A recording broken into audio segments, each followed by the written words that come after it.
I used to think silence was the price of peace. I learned too late that silence is its own kind of violence.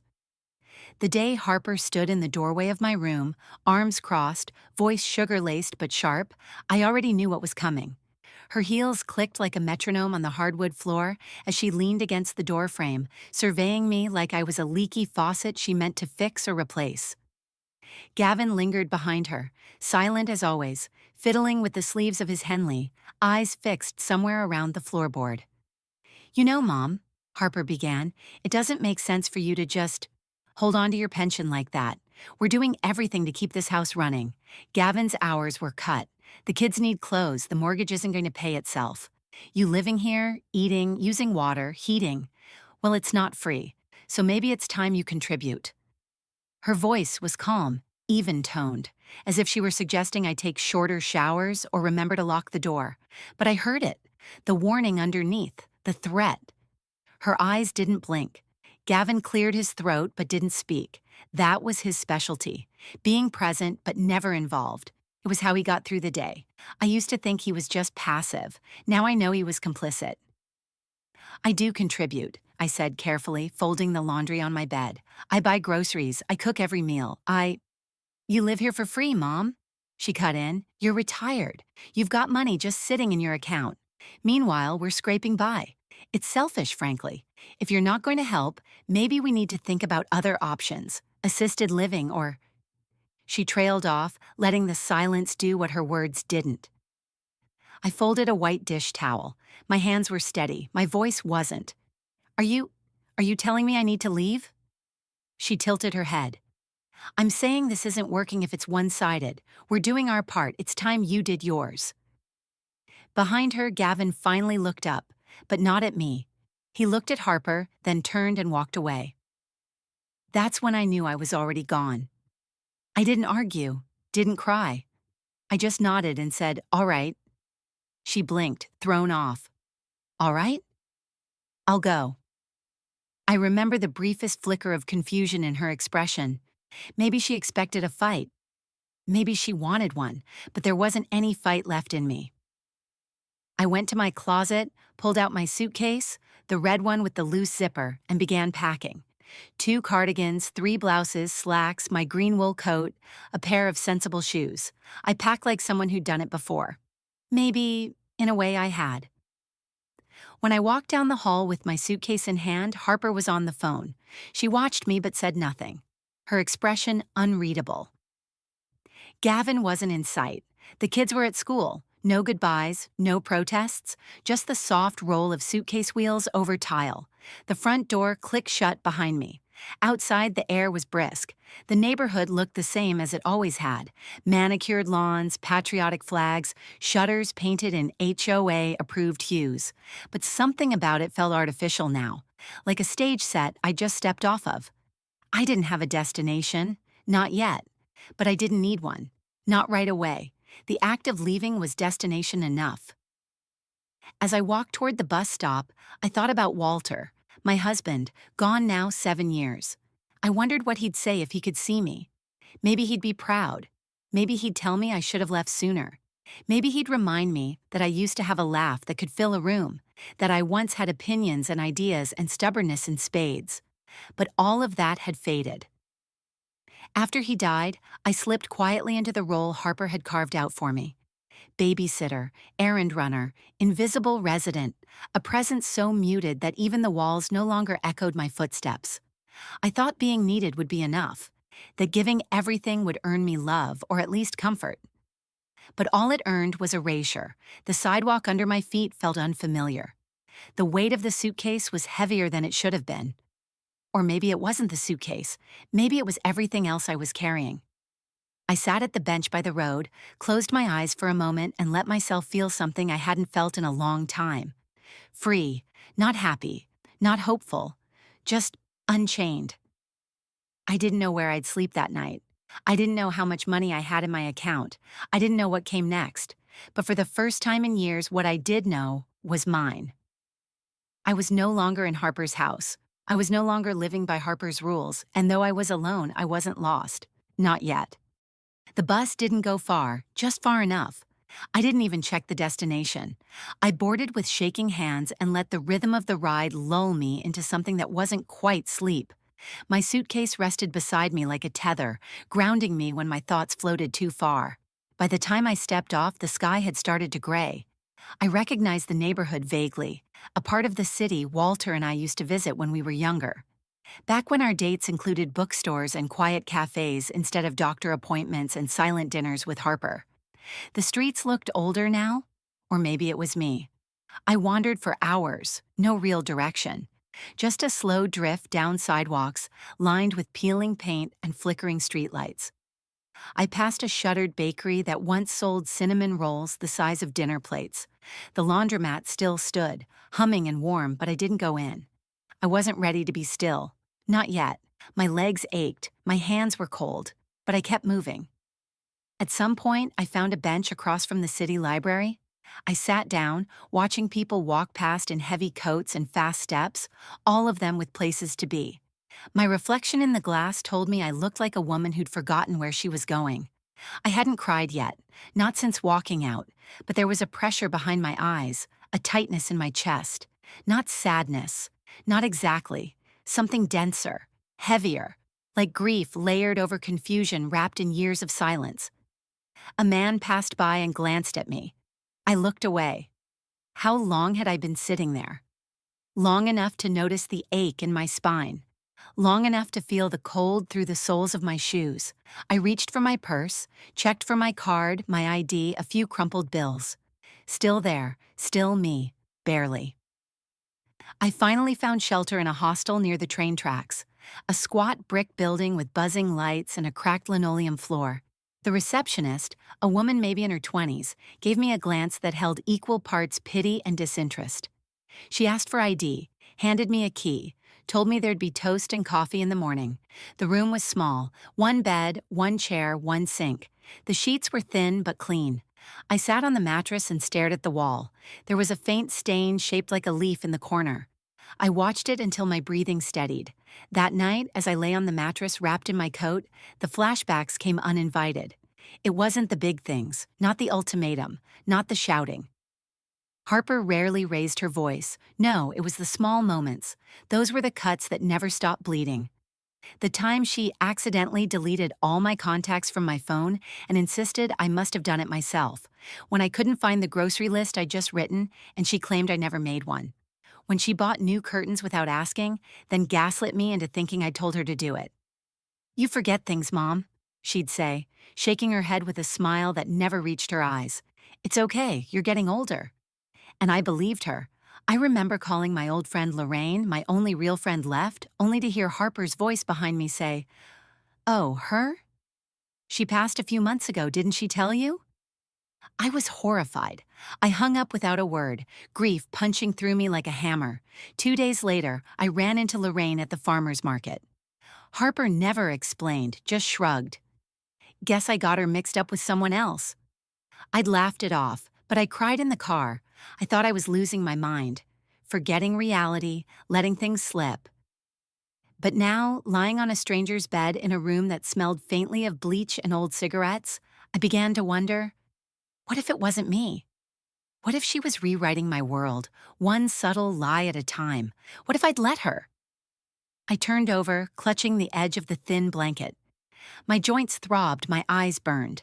But I didn't cry. Not yet. Instead, I thought of the morning I'd asked if we could all have dinner together. Just one night, all of us at the same table, like a real family. Harper rolled her eyes. "You know the kids don't like being around you when you ask too many questions." I never asked again. I thought of the time Gavin offered me tea and Harper said, "Don't bother, she never finishes it anyway." I smiled and said, "She's right." Even though I always finished my tea, I thought of the birthday card she never gave me. I found it later in a drawer, unopened, blank. So many tiny erasures, so many paper cuts. I'd bled invisible for years. A heater in the corner of the room sputtered and clicked.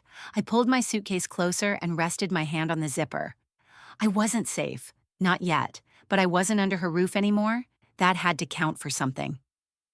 I closed my eyes. I didn't know where this road led. I didn't know if I'd ever get back the pieces of myself I'd surrendered to that house. But somewhere between the cold sidewalks and the silent bedroom, something fragile had begun to stir. Maybe hope, maybe defiance, maybe just the first breath. It was tucked in the lining of my suitcase. I hadn't seen it in years. Maybe not since the week after Walter's funeral, when I packed away the last of his things in a haze of grief and denial. A yellowed envelope with my name in his familiar, slanted handwriting. Elaine. I sat on the edge of the hostel bed and stared at it, hesitant to break the seal. My hands trembled in a way that had nothing to do with age. I didn't remember putting it there. But maybe some part of me had known I'd need it. The paper was soft from time, creased and delicate, but the ink was steady. Walter never did anything half-heartedly, not even in goodbye. Elaine, if you're reading this, then something has gone wrong. Maybe not immediately. Maybe it crept in the way winters do. Gradual and unnoticed until everything is cold and brittle. If Harper has turned cruel, if you feel smaller than you used to, I need you to remember something. You are not weak. You are not invisible. You are fire. You always have been. Reclaim your fire. With love, always.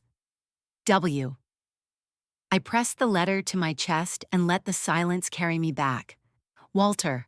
My Walter. Not a perfect man, no one is, but he saw me, loved me without needing me to shrink. I remembered lazy mornings in bed, the way he'd touch the side of my face and whisper, "Still my favorite person." I remembered how we'd dance in the kitchen while the pasta boiled, how we'd lie on the grass in the backyard and name constellations with the grandkids. He was the buffer, the balance, the reason I survived the early days of Harper's coldness. But after he died, something shifted. Harper no longer needed to perform kindness in front of him. She stopped pretending. I could still hear the sharp crack of porcelain the day the heirloom vase shattered. A gift from Walter's grandmother, heirloom blue with gold filigree. Harper had been cleaning, or so she claimed. When I found it in pieces, I looked at her in disbelief. I told you not to touch it," I said, kneeling down. She didn't miss a beat. "Mom, you knocked it off the shelf this morning, remember? You were dusting." I blinked. "No, I don't think—" "It's okay," she said, calm and condescending. "I won't tell Gavin, he won't be upset." But he already stood in the doorway, silent, watching, and then he turned away. No one believed me, or maybe they just didn't care. After that, I stopped talking about what I remembered. It was easier to let her rewrite the script, but the letter in my hands burned like a flare in the dark. Reclaim your fire. I folded it slowly, with reverence, and slid it into my journal. And then I thought of June, my sister. It had been almost 15 years since we last spoke. A Cold War neither of us ever officially declared, but one that began the day after Walter's funeral. June had come over, tried to comfort me, then said the one thing I couldn't tolerate at the time. "You need to keep an eye on Harper. She's turning into someone else." I'd lashed out. Grief does that. Makes you protect the very thing hurting you. "She's grieving," I'd snapped. "She's overwhelmed." June had raised a brow. "So are you, but you're still you." I hadn't called her since, but now, in the stillness of the hostel room, I remembered other things. June babysitting Harper when she was small, always bringing little gifts, always kneeling down to meet her at eye level. June telling me Harper was a lonely child, clingy, territorial. "She looks at you like you belong to her," she'd once said, half joking. "That girl doesn't want to share you with the world." Back then, I thought it was endearing. Now I wasn't so sure. Could Harper's cruelty be rooted in resentment? Had she always felt second place in her own life? First to Walter, then to the grandkids, then to Gavin? Had she grown up internalizing the idea that love was a finite resource and that every smile I gave someone else was one less for her? My head ached. I leaned back against the headboard, letting the questions swirl like smoke. I thought back to the time I complimented Gavin's roast chicken, and Harper didn't speak to me for 2 days, or when I spent a weekend at a women's retreat and came home to find all my clothes rearranged. "Cleaned," she said, "because you don't do it right anymore." Resentment isn't always loud. Sometimes it simmers, Maybe June saw it before I did. I picked up my phone, one of the few things I'd kept when I left, and scrolled through the contacts. June's number was still there, tucked between Jackie, neighbor, and Kara, old yoga. My thumb hovered over the call button. She might hang up. She might not even recognize my voice, but she might answer. And if she did, I needed to tell her everything. Not just about the letter, not just about Harper, but about the years I'd lost to silence, the dignity I'd traded for peace, the woman I used to be before the fire went out. The letter rested beside me like a quiet dare. I hit call. The phone rang once, twice, then, "Hello?" Her voice, older, wiser, still unmistakably June. I didn't speak right away. My breath caught. "Elaine?" she said, cautious but not cold. "I found Walter's letter," I whispered. And then I began to cry.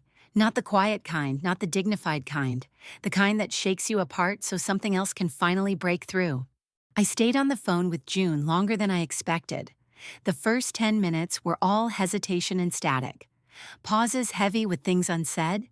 Then came the gentle unspooling, like the slow warmth of sun on a cold window pane. She didn't ask why I'd gone silent all those years. She didn't need to. Maybe she already knew. Maybe she just didn't care anymore. "You still drink chamomile at night?" she asked. I laughed. It surprised me how easily it came. "Only if I want to sleep. Otherwise, it's Earl Grey and bad decisions." Her laugh, still raspy, still alive, brought back 1,000 echoes. Beach trips as kids, midnight snacks during shared heartbreaks, wedding toasts, and whispered secrets in dark kitchens. "You sound tired," she said, voice softening. "I am," I admitted. I finally left. I walked out, June, suitcase and all. She didn't say I told you so. She just said, "You're not staying in a motel, are you?" Hostel, not much difference. There was a pause, then the sound of keys jingling. "I've got room," she said. "You're coming here." I hesitated. "Are you sure? Have I ever not been?" And that was that. The lake house looked just like I remembered, only warmer. June had always been the one who made places feel lived in. Candles lit before sunset, throw blankets over chairs, the faint scent of cinnamon and wood smoke even in spring. The front porch creaked under my step, and when the door opened, she was already smiling. 15 years should have made it awkward. But it didn't. We hugged, not the kind of hug you give out of politeness, but the kind that pulls years off your back. She pulled away and looked at me, eyes sweeping over my face. "God, Lainey," she whispered, "you look like someone wrung you out." "I feel like a paper towel." She laughed again, but her eyes didn't. She took my suitcase and guided me inside. The guest room overlooked the lake, a little slice of silver peeking between pine trees. The bed had a thick quilt, the kind I hadn't slept under in years. My room back at Harper's had been more functional than comforting. No knickknacks, no softness, just the illusion of space that wasn't really mine. But here, June had put out fresh towels, a vase of daisies, even a pair of slippers at the foot of the bed. It felt like something I didn't know I'd missed. We spent the first night at the kitchen table. Tea turned into wine. Silence turned into memory. "Remember when we snuck out to that festival in high school?" she asked, pouring another glass. "I still have a scar on my knee from the fence we climbed." "You swore we'd never tell Mom." "She thought we were at choir practice." We laughed until I cried, and then I cried until I couldn't stop. She reached across the table and took my hand. Her skin was warm, steady. "I should have come after you," she said. "I should have listened." She didn't argue. She just squeezed my hand and said, "Well, you're here now, and you're not going back." The next morning, she made scrambled eggs and toast with apricot jam, Walter's favorite. She didn't comment when I picked at the food, just sat with me, sipping coffee, watching the lake turn from silver to blue. "You've been holding everything inside for so long," she said, not unkindly. "It's written all over your face." I didn't think I had a choice. "You always had a choice, you just forgot." Later, we walked along the water, wind tugging at our jackets. Ducks floated near the reeds. Somewhere across the lake, a motorboat hummed. "Do you ever think Harper resented me?" I asked. June didn't answer right away. I think Harper resented everyone who didn't orbit her, but you most of all. Why? Because she wanted you to choose her over everyone and everything, even yourself. I nodded slowly. And I did. For years, but you chose yourself now. That matters. We sat on the bench by the water's edge where our father used to fish. June pulled her knees up, balancing her chin. I used to write you letters, she said. Never sent them, but I wrote them. Angry ones, sad ones that just said, I miss you. I didn't know, I said, voice cracking. You weren't supposed to. I think I just needed to believe someone still saw me. I looked at her, really looked. She hadn't aged the way I had.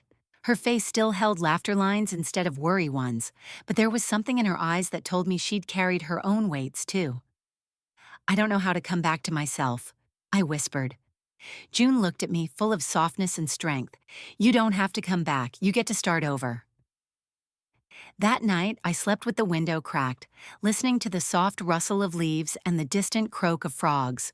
No footsteps above me, no sighs of disappointment through paper-thin walls, no one watching, waiting to pounce on a forgotten dish or a mismatched towel. Just peace, the kind I hadn't felt since Walter was alive, and maybe, just maybe, the beginning of something new. It started with a single sentence, dropped into conversation like a stone into still water. You know, June said, her voice quiet but steady. Harper told me you didn't want me at Walter's funeral. I turned, fork halfway to my mouth, stomach tightening. We were sitting on the porch, dinner plates balanced on our laps. The lake shimmered under a fading sky, but the air between us had suddenly gone dense. She what? I asked, my voice thinner than I expected.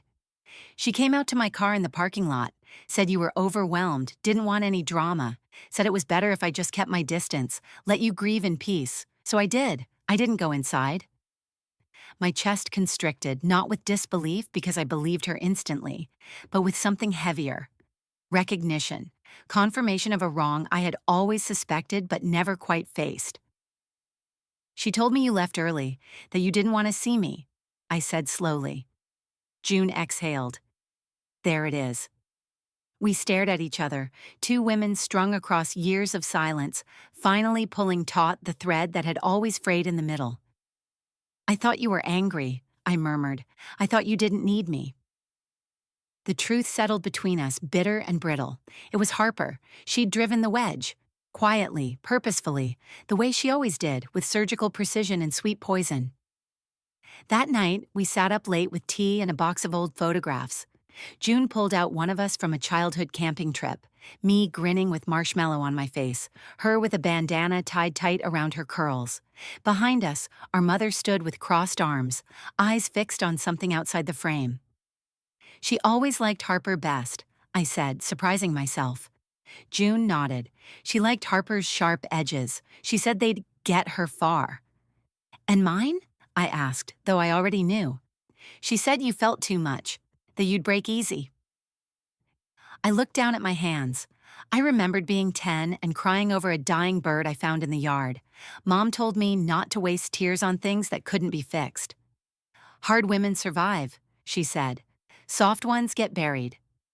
I'd swallowed that lesson like a stone. June leaned back.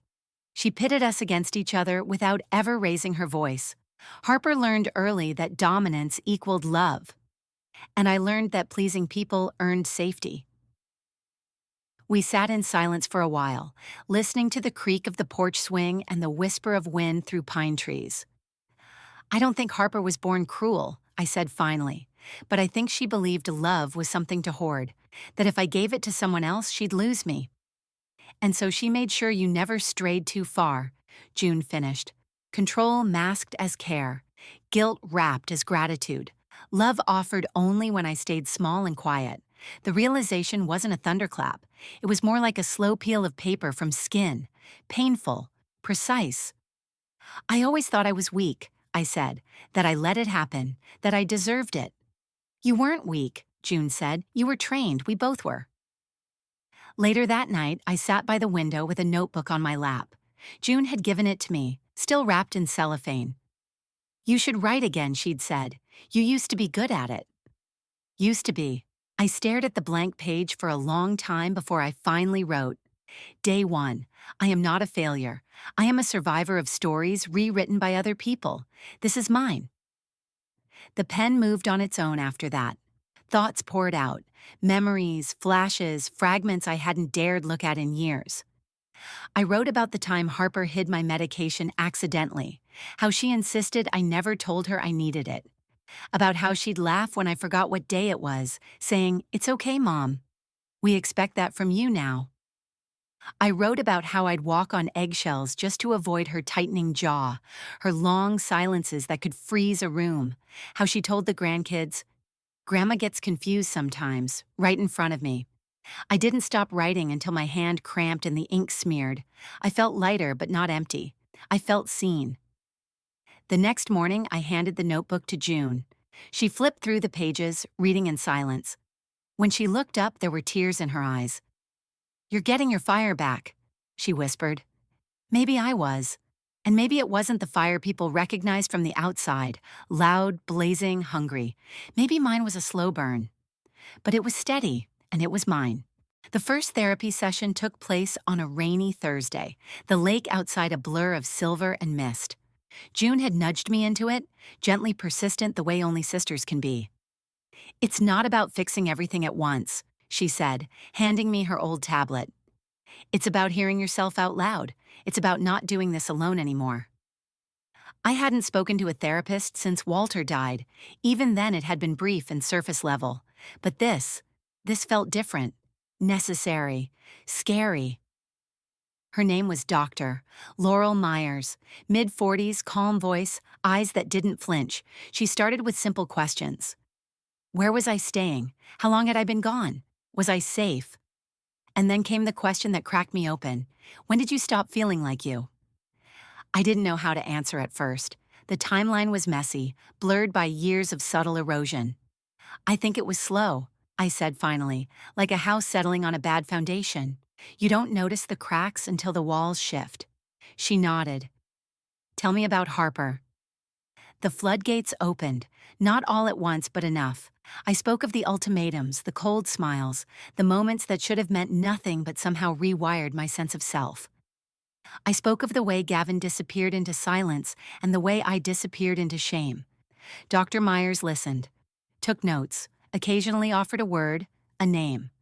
Narcissistic abuse, enmeshment, parentification. Each term was like finding a hidden key. I repeated them to myself later, writing them in my journal like spells meant to unbind me. Narcissistic abuse, when someone rewrites your reality and makes you question your sanity. Harper's endless corrections, her subtle gaslighting, the way she'd say, "You always forget things," when I clearly hadn't, the way she'd deny conversations, twist facts, weaponize my confusion. Enmeshment, when boundaries are blurred, when your identity is swallowed by another's expectations. The way Harper expected my loyalty above all, her fury when I spent time with others, the guilt she infused into every small act of independence. Parentification, when a child forces a parent into emotional servitude, the way she leaned on me not just for childcare or money, but for emotional validation, the way she demanded I console her after her own outbursts, that I apologize when she hurt me. It was all there, defined, named, and once something has a name, it can't hide in the dark anymore. By our third session, I said the word abuse out loud. It felt foreign on my tongue, like calling a paper cut a wound.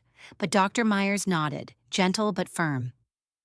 "It's not the volume of pain that makes something abuse," she said. "It's the pattern, the impact." I sat with that for a long time. A few days later, June found me on the back porch, scribbling in my notebook. She brought tea, sat beside me without asking questions. "I said it," I told her, staring at the trees. "Said what?" "That it was abuse, that Harper abused me." June didn't flinch. "It was. I used to think I was just difficult, or getting old, or in the way. You're none of those things." I looked down at my lap, at the lines of ink crawling across the pages. "I called myself a survivor today," I said, "not a burden, for the first time." She reached over, slid her arm around my shoulders, pulled me close. "You always were," she said. You just didn't have the words. That night, I lay in bed with the window open, the sound of wind moving through pine needles like breath. I thought about all the times I'd apologized for taking up space, for forgetting a towel on the counter, for asking a second question, for not smiling fast enough. I thought about how Harper had trained me to anticipate her moods like weather patterns, to walk on metaphorical eggshells, to lower my voice, to second-guess joy. And now, with the help of a woman on a screen and a sister in a quiet house, I was starting to rebuild the story. Not the one Harper wrote for me, full of failure and frailty. The one I was reclaiming, word by word. I wasn't just someone who left. I was someone who lived. And this naming, this truth-telling, was how I would begin again. It was just after lunch when the message came through. 3 lines that knotted my stomach and sent my heart rattling against my ribs. I reported you missing. Cops might show up. You'd better come home. Harper. The name on the screen hit like a slap. No greeting, no warmth, just threat. My breath caught. My fingers curled tightly around the phone. I stared at the words as if doing so might change them. Reported me missing? She'd actually... I stood up too quickly, the chair scraping against the wood floor. June looked up from across the room, her eyes narrowing the instant she saw my face. What happened? I handed her the phone with shaking hands. She read it once, then again, her jaw tightened. She doesn't stop, does she? She's calling the police, I said, voice trembling. She's trying to make it look like something's wrong. She's trying to scare you, June said flatly. I paced the room, chest tightening. What if they show up? What if they think I'm not well? What if she told them I have memory issues? What if... Elaine. June's voice cut through the spiral like a rope tossed into deep water. You are safe. You are not missing. You are here, voluntarily. No one can force you back. The phone rang less than an hour later. A detective, polite, careful with his words, but firm. Mrs. Redmond, this is Detective Sorensen with the County Police Department. Your daughter reported you missing. She said you're elderly, maybe disoriented. My voice didn't tremble this time. I left on my own. I am in a safe place with my sister. I am not missing, and I'm very clear-headed, thank you. He paused, as if weighing my tone. Can you confirm your location for our records? I did. Would you be willing to speak on record that you're not under duress? I'm absolutely willing, I said. There was a short silence. All right, that settles it. I'll be closing the case. You might want to inform your daughter that we've confirmed your well-being. I think she already knows, I muttered. The call ended. I sank onto the couch, relief and exhaustion flooding through me in equal measure. She's escalating, June said. She knows she's losing control. And that, I realized, was the key. This wasn't concern. It wasn't worry. It was about power. It always had been. I started remembering, really remembering, not the filtered recollections I'd once used to justify her behavior, but the truth beneath them. The time she faked chest pains right after I told her I'd made plans to visit a friend. We ended up in the ER, her tests all clear. She insisted it was stress. Don't leave me alone again, she said, clutching my hand like a child. Or the way she'd dangle the grandkids in front of me like rewards. Maybe if you helped out more, Jessie could spend the weekend with you. You know, Sadie misses you, but she says she feels awkward when you're so forgetful. Every conversation was a chess move. Every kindness, transactional. If I didn't comply, she'd withdraw. If I pushed back, she'd punish. Even the pension demand had been couched in obligation. We're a family, she'd said. Families sacrifice. But what she really meant was, you owe me. Not anymore. That evening, I opened my journal again. Harper filed a missing person report not because she feared I was lost, but because I stopped playing my role, because I stepped out of the frame she'd built. I wrote until the moon rose and the lake turned to ink. My mind was clearer than it had been in years. The next morning, I didn't check my phone. I didn't want to see her name. Instead, I brewed coffee and joined June on the porch. We sat in comfortable silence, wrapped in blankets, the early air crisp with promise. I thought I'd feel more afraid, I said. And now? I feel angry. She smiled. Good. not a vengeful anger, not bitterness, just clarity, a fire that no longer burned inward. I realized then that resisting Harper wasn't just about saying no, it was about reclaiming the space in my mind she had occupied for so long. It was about choosing not to live in fear of her next move. For decades, I had twisted myself into a shape that fit her comfort. Now I was beginning to unfurl. She could send more messages. She could knock on doors. But I wouldn't answer unless I wanted to. I was not lost. I was not confused. And I was not going back. It was June who found it, tucked deep in an old cedar chest buried beneath blankets and photo albums in the attic. "I was looking for the hand-knit stockings," she said, brushing dust off the leather cover. "But this found me instead." She handed it to me carefully like something sacred. The spine was cracked, the pages yellowed. On the inside cover, in faded blue ink, I recognized my own handwriting. Elaine Redmond, 1984. I stared at it for a long time, unable to reconcile the version of myself who once wrote in this with the woman I was now. But that night, curled up in the armchair by the fire, I began to read. The entries started shortly after Harper's 5th birthday, March 2nd, 1984. Harper had another tantrum today when Walter tried to put her to bed instead of me. She screamed that I didn't love her anymore, that I was going to leave. I told her I'd always be here, but she didn't believe me. I wonder where she learned that fear. I kept reading, April 14th, 1984.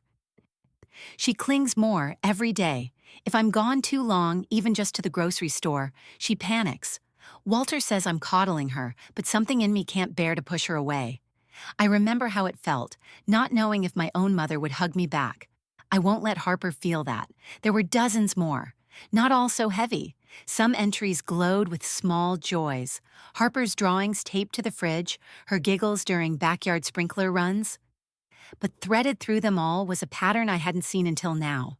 A mother trying too hard to compensate. A daughter learning to control by clinging.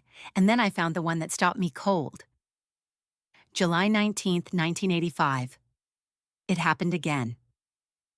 Harper found the door unlocked and ran outside while I was doing dishes. I found her halfway down the street, sobbing. "I thought you left me," she said. My heart cracked in two. She was 3 when I went to the hospital for that week. I never told her why. She remembers the absence, not the reason. My God, what did I teach her by vanishing without explanation? The hospital.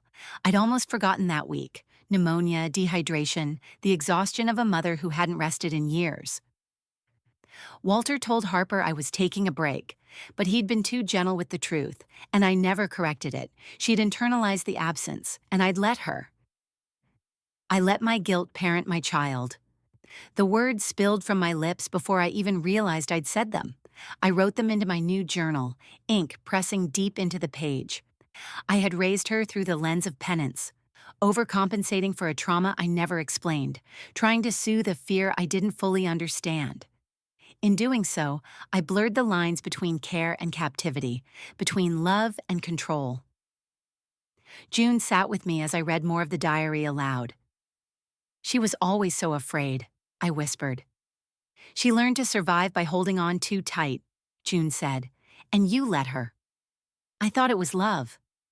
It was, but it was also guilt, and guilt isn't a healthy teacher. We sat in silence for a long while, the diary resting between us like an artifact from another life. I didn't hate myself for what I read, not exactly, but I felt something heavy uncoil inside me, a grief for the woman I was and the woman I didn't allow myself to become. If I'd known more back then, if I'd had the language, if I'd asked for help, but regret is a tricky ghost. It only haunts when you stay still.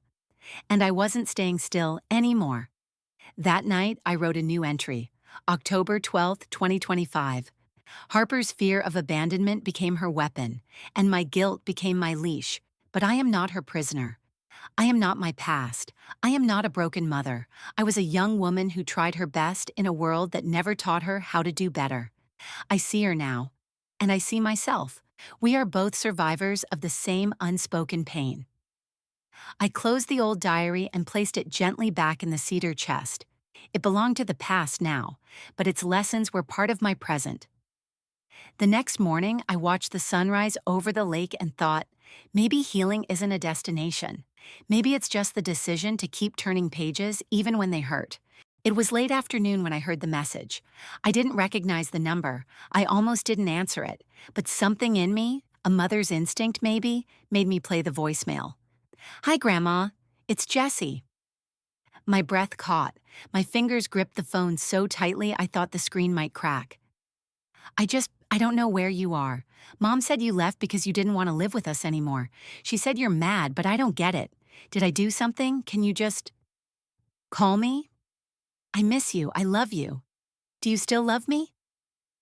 The line clicked off. I sat in the kitchen, staring at the window, the lake outside blurring through tears I didn't realize were falling. His voice still held the softness of childhood, but it had deepened just slightly. 11 years old enough to understand absence, too young to understand the layers beneath it. I broke, not in the loud, sobbing way I had at the therapist's words or even at Walter's funeral.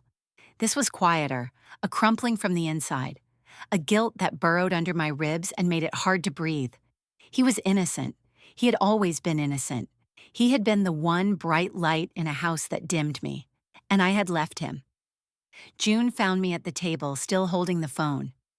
He called, I whispered. She didn't need to ask who. I handed her the phone. She listened in silence. Her eyes didn't tear, but her jaw tightened. God, I said, pressing a trembling hand to my chest. What if he thinks I abandoned him? June sat across from me, folding her hands. Then you tell him the truth, the age-appropriate, love-soaked version of it. I can't go back. I'm not saying you should, but you can still be in his life.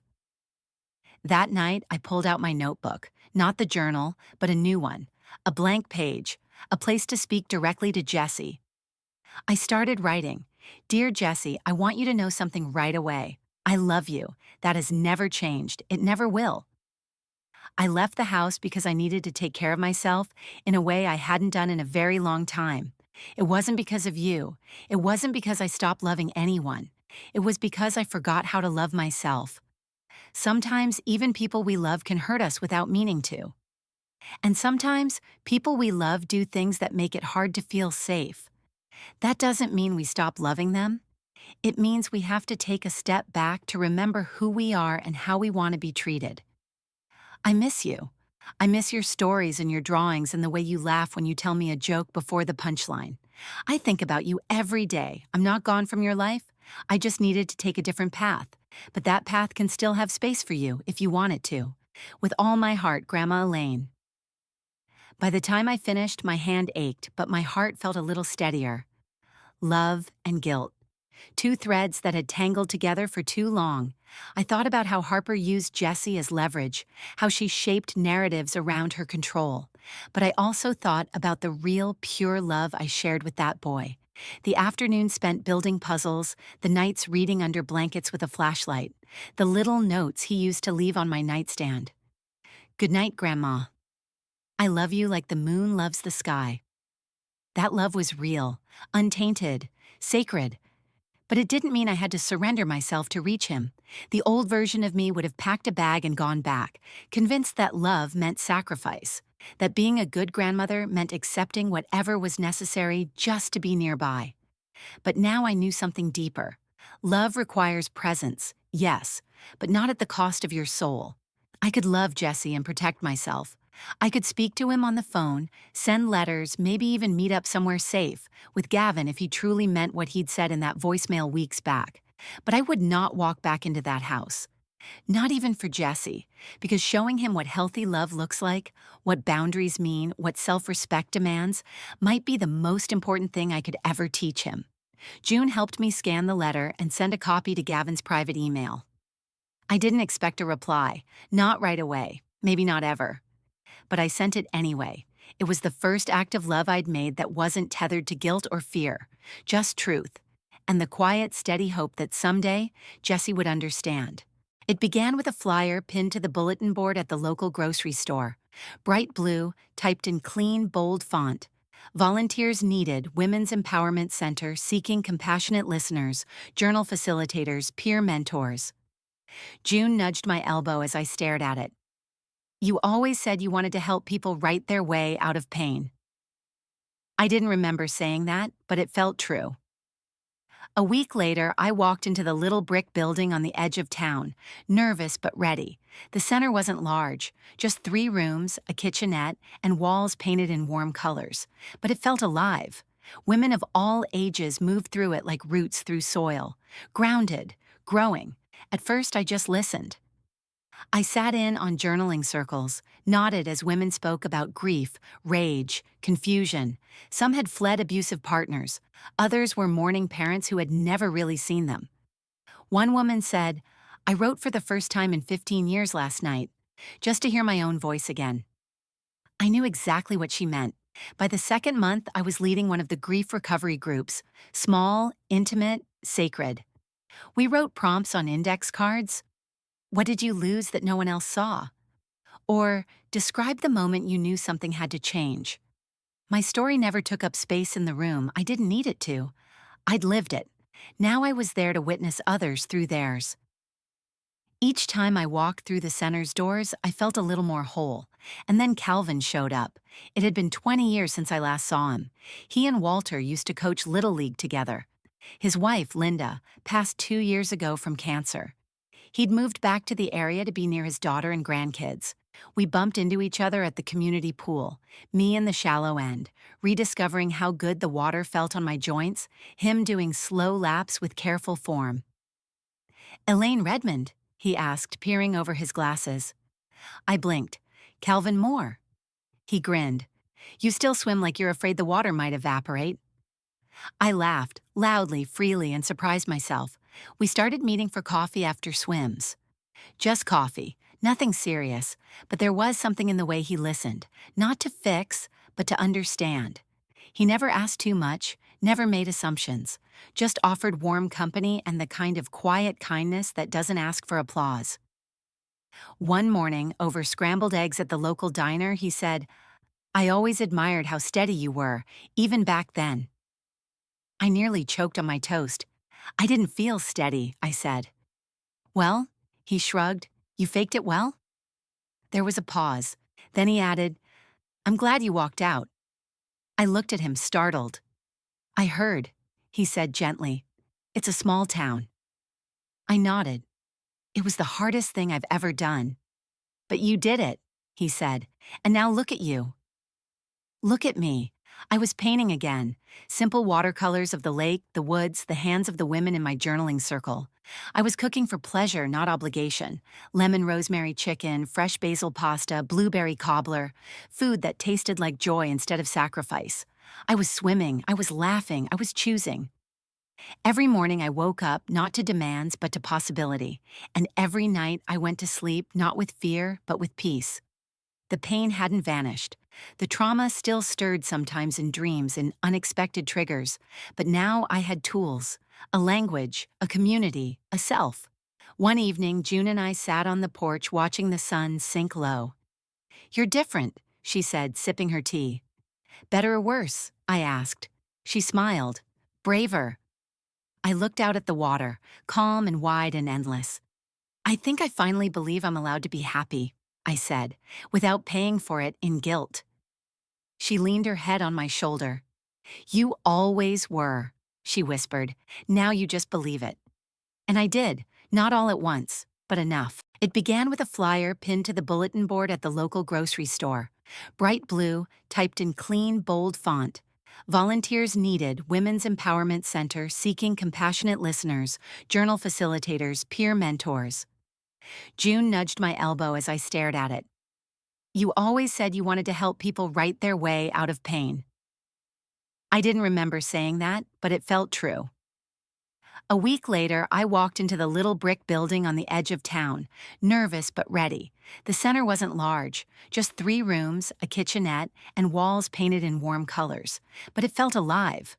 Women of all ages moved through it like roots through soil, grounded, growing. At first, I just listened. I sat in on journaling circles, nodded as women spoke about grief, rage, confusion. Some had fled abusive partners. Others were mourning parents who had never really seen them. One woman said, I wrote for the first time in 15 years last night, just to hear my own voice again. I knew exactly what she meant. By the second month, I was leading one of the grief recovery groups, small, intimate, sacred. We wrote prompts on index cards. What did you lose that no one else saw? Or describe the moment you knew something had to change. My story never took up space in the room. I didn't need it to. I'd lived it. Now I was there to witness others through theirs. Each time I walked through the center's doors, I felt a little more whole. And then Calvin showed up. It had been 20 years since I last saw him. He and Walter used to coach Little League together. His wife, Linda, passed 2 years ago from cancer. He'd moved back to the area to be near his daughter and grandkids.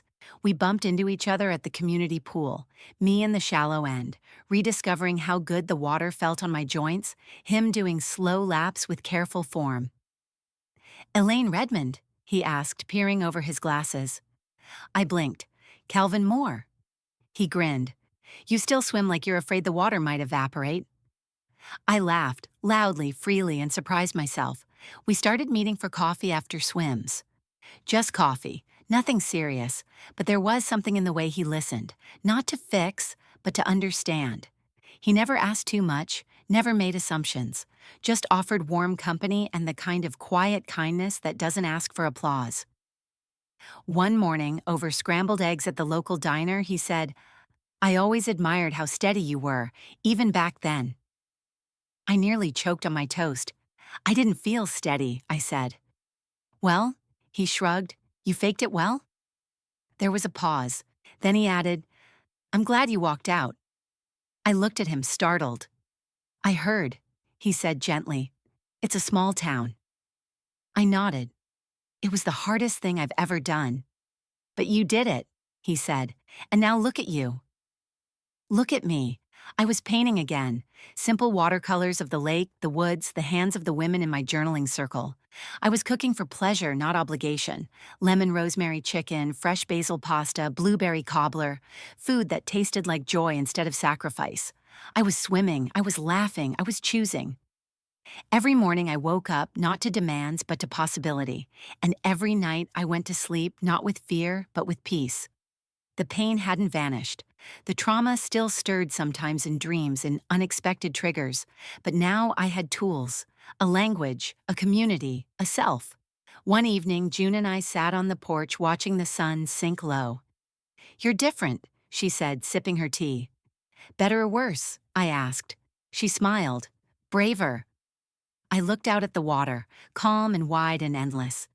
I think I finally believe I'm allowed to be happy, I said, without paying for it in guilt. She leaned her head on my shoulder. You always were, she whispered. Now you just believe it. And I did, not all at once, but enough. The pension paperwork came through on a Thursday. I'd been told it might take months. Tangles of bureaucracy, delays, signatures lost in transit. But Gavin had quietly handled his part of the co-owned assets, and once the separation was underway, my name stood on its own again. The funds weren't enormous, but they were mine.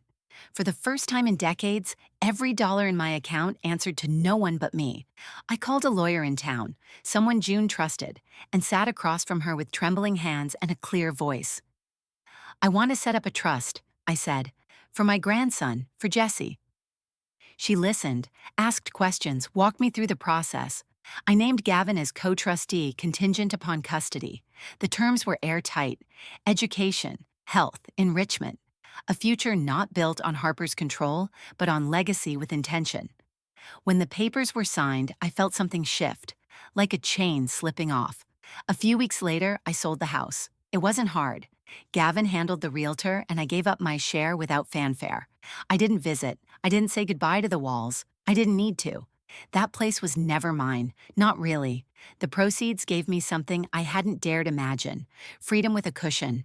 I used some to pay off debts, some to donate anonymously to the Women's Center, and some I tucked away for travel. Not extravagant trips, nothing loud or shiny, just movement. A train ride up the coast, a cabin retreat in Vermont, a writer's residency for women over 60 that June found online and insisted I apply to. I don't write for audiences, I told her. Maybe not, she said, but you write for survival. That deserves a view. The days slowed down in the best way. I took long walks without destination. I painted sunsets without expectation. I ate meals without rushing or being watched. I felt time stretch around me, not as an enemy, but as a gentle space in which to unfold. One morning, I pulled out my journal and flipped through the pages, ink-stained records of a woman rebuilding herself. I found the entry from the day I left. I walked out with a suitcase and no plan. I felt like a shadow. I didn't know I was stepping toward sunlight. I smiled. There was still grief. It curled in the corners, showed up in dreams, sometimes in moments I wanted to share with Walter, sometimes in Jessie's laugh, which sounded just like Harper's when she was small, before the shadows took root.